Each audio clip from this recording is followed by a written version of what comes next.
It is time for Fit Factor with Jerry Greenspan from Columbus Fitness Consultants. Jerry, always great to see you. Nice to see you, Pete. So here we are coming into the holidays and everything, and maybe some folks are trying to put off thinking about being in shape. They're indulging over the holidays, but other folks may be looking forward to the new year.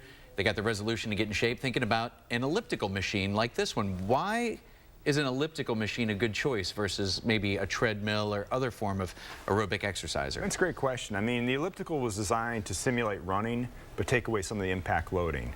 So the key with an elliptical is you should get a running type of feel with it and realize that even though it takes away impact loading, that is only one form of loading. So you can use an elliptical and it can put a lot of stress on your knees, hips, and ankles, even though it's not impact. So that's what people don't understand. I'm a biomechanical engineer. So like when you kind of mess with the resistance settings and things like that? Well, yeah, some of the ellipticals ramp.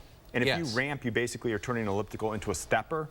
And then you're putting a lot of stress on your knees, hips, and ankles. That's why you don't see steppers in gyms anymore. Sure. So people think it's an elliptical, there's no impact, so I'm okay. And they're like, that's only one form of loading. So interesting, like you just mentioned that about the steppers too, that people thought those were like the greatest thing, and then you find out maybe in the end they were doing more harm than good? Right, impact's just one form of loading, so you want to look at all the forms. You bend the joints a lot, you're going to get a lot of loading. That's the way it works. So now what about the good things like this? Because like folks with me, like me with a form of, like I have rheumatoid arthritis, for example, so we talk about like kind of reducing that impact instead of running, things like that.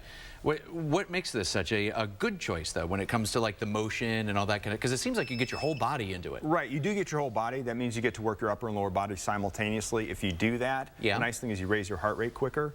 Because you're using your arms, the blood vessels are very small. The other thing that's nice is if I have to use my arms and legs simultaneously, I have to contract my midsection. Everybody talks about core, so I got to have that for dynamic stability to use my arms simultaneously, arms and legs simultaneously. So that's what's really great. The thing for somebody like you who has RA is that you definitely wouldn't want to use an elliptical that ramped, because that would put, though it wouldn't put impact, it would put a lot of loading on your hips, knees, and ankles, and somebody with RA doesn't want that, or any type of orthopedic problem where they have a knee, hip, or ankle problem. Now, when it comes to ellipticals like this and these things, you know, obviously space is going to be a consideration for folks if they want to get one of these sort of things. What sort of features do you want to look for if you're in the market for an elliptical? Well, one thing that's really great is, you know, this elliptical here is an adjustable stride elliptical. Well, what does that mean? That means that you can adjust the stride length anywhere between 17 and 29 inches. So if I'm in here, you can see the stride can actually change length. So if I see this down here, so it's actually...